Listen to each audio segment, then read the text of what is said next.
on, ladies and gentlemen? Long time no see. Haven't done one of these videos in a few days, and the reason being is because I moved. So, new home, new apartment actually, new blackboard behind me. I went black, so we'll see if I go back or not. And in an effort to recap basically what's gone on the past week, I'm going to do my best to give you everything that I'm seeing.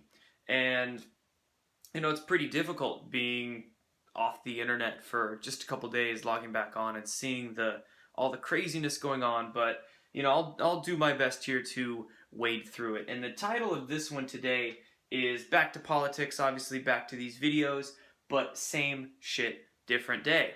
And by that, I don't necessarily mean it in a negative connotation where, you know, same shit, different day, as most people say when they're stuck in the same repetitive pattern of their life, but what I mean by this is that same shit, different day, in that what I'm seeing unfold on not only a national but a global scale is what I've kind of been saying for a few weeks, if not a couple months now, in that I think we are seeing a systematic destruction of the deep state. And of course, it's not obvious on a mainstream superficial level, but when you look when you piece together all the dots and look behind the scenes, behind those mainstream scenes, I think that is very well the case. And I will explain to you with this magic new blackboard I have here. So, and upgrade a little bit. In the last week and a half, right, haven't done one of these videos in a few days. Lots of stuff has gone on in the last week and a half. And we've had a big shakeup occur in the White House. So, as most of you probably know, I know I'm going to be a bit late on a few of these news stories, but for those of you watching these videos of mine that aren't plugged into any mainstream source, hey, maybe some of this might actually be news to you. So, we're going to recap a little bit. But in the last week and a half, we've had quite the shakeup in the White House. The communications director, Sean Spicer, you know, about a week and a half ago, he resigned, he quit. And he was then replaced by a man named Anthony Scaramucci. So Scaramucci came in. He was a tough talker. He said a lot of crap about some people. And because he essentially brought the drama with him, that forced the chief of staff, Reince Priebus, out of there. Once Reince Priebus was then forced out, a new chief of staff was sworn in just a couple days ago by the name of John Kelly. So John Kelly, he's a no BS kind of guy. Once he was sworn in, Anthony Scaramucci, who was the replacement to Sean Spicer, was then kicked out of there. So a lot of things happened. Sean Spicer was out, Scaramucci in. Scaramucci looked like he was pivotal in getting Priebus out of there. Priebus's replacement comes in, fires Scaramucci. So, of course, when you look at it at a superficial level, it seems like there's so much chaos in the White House, so many people coming and going, this huge turnover rate. What's going on? Well, this is what I think is going on.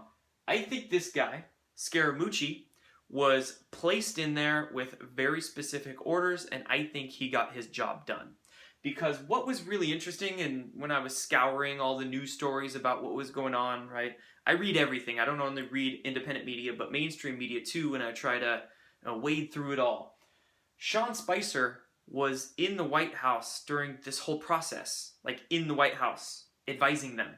He was advising people in the White House during his own replacement by Scaramucci and Scaramucci's oust. So he was there through the hiring and firing of his replacement. And not only this, Scaramucci, I believe I was watching the news or I read something where he was actually totally okay with his firing. Scaramucci was. So why would Spicer be there through the whole process? Why would Scaramucci be, you know, all hunky-dory with his firing? Well, this looked like it was a big plan just to get Priebus out of there. So that chief of staff position, right, it's being cleansed inside the White House. It's systematically being cleansed to get the leakers and get the people who aren't on board with making America great again out of there. Do you see? So that's exactly what's going on. So we seem to have the chief of staff being reined in, right? That cleansing occurs. And while this cleansing is occurring, right, we're having a lot of what we would call special counsels or probings being called for or being initiated. So we had the House Judiciary Committee call for a special counsel to investigate former FBI Director James Comey, former Attorney General under Obama Loretta Lynch, and Hillary Clinton. Not only do we have this special counsel being created, but we have another one that I didn't even write down, where we have a watchdog group asking Congress to probe Representative Wasserman Schultz for the firing of her IT aide, Imran Awan. Remember, he was just arrested. He was the IT aide who the Democratic National Committee had hired, who was paid an extraordinary amount and is implicated in all kinds of not only banking fraud, which he was arrested for, but actual wiretapping, very, treasonous stuff. So the representative who had hired Imran Awan, Wasserman Schultz, might be being investigated. Okay, so not only do we have this special counsel, we have watchdog group asking Congress to probe Wasserman Schultz, right? So lots of stuff is going down while this whole cleansing process in the White House occurs. So that's what's going on a national political level. Now let's look at the global scale a little bit, right? Let's talk about Russia and the U.S. Over the past week, there's been all this talk of, tensions going on. Just a couple days ago, we had Russia retaliate for the sanctions by cutting their diplomatic staff by like 750. So in Russia, they literally kicked out 750 embassy workers out of the country, American ones. And now the U.S. begins Russia drawdown after Kremlin retaliates. So there's all this like back and forth going on the past week between Russia and the U.S. But again, on a superficial level. What did I say in I think it was the very first whiteboard video I even did. It was Trump and Putin are trolling the world. It's my most popular video. My thesis in that video was that on a superficial level, Trump and Putin look like they're going at each other, but behind the scenes, they're very well working with each other while the deep state is cleansed, right? And I'm still holding by that theory. I think Trump and Putin are working together. You saw how they were laughing at those G20 meetings, right? Well, now they hate each other? It's weird. I don't think they do. So this has to happen, right? You would wonder, okay, well, if they don't actually hate each other, why does it look like that on the surface? Well, this needs to happen because if they didn't have that fake feud to the public, right, then the deep state would be able to run with this Russia story that they keep trying to paint, right? Because they're trying to paint Russia as being these hackers and helping Trump get elected and all this stuff. Russia didn't hack shit. And Russia didn't help Trump get elected. Now they're happy, right? Putin and Russia's happy Trump got in there because if it was Clinton, we would basically be asking for World War III, probably in it already. So Russia didn't do all the things they said, but if Russia and the US were working together, right, in the public domain, well then all of these lies that the corporate media and the deep state are trying to spread, they would look like it would have traction behind them. So they have to make it look like there's a feud on the surface so there's no traction behind these lies that the deep state is spreading, right? The Russians did it lie. But behind the scenes they are working together and I don't have a problem with that, in fact. If Russia and the US want to team up to take down the deep state or the New World Order, then so be it. But that's what's going on. So meanwhile, while this fake Russia-US feud is going on, the deep state is being cleansed out of the White House. We have, I believe, not only this, but Trump was calling out Sessions for not doing enough to investigate Clinton, right? We have all these probes going on. And lastly, the last thing I want to make a note of here, I mean, again, there's so many things I could bring into it, but I don't want to make this a 30-minute video. One thing I saw just this morning was that this alleged lawsuit, I'm going to say alleged lawsuit, was basically saying that Fox News, in tandem with Trump, made up, they completely fabricated this whole Seth Rich story just to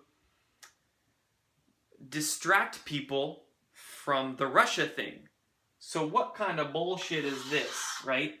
We all know that the mainstream media, the corporate deep state controlled mainstream media, fabricated the Russia story to distract from things like Seth Rich and like Imran Awan and like all those stories that are blowing up, underground per se, on the alternative media, all the stuff that really matters that's going to implicate the deep state and a lot of nasty stuff. They made up the Russia story to distract from that. But now they're saying the Seth Rich story was made up to distract from Russia, right? Remember, the Nazi propaganda minister Goebbels himself says, accuse those you're against of that which you are guilty. Propaganda 101 right there, my friends. So the mainstream media is trying to say that Seth Rich was made up to distract from the Russia story. But here's the thing, right? And this news story has been circulating everywhere just the past few hours. Not only NPR, CNN, right?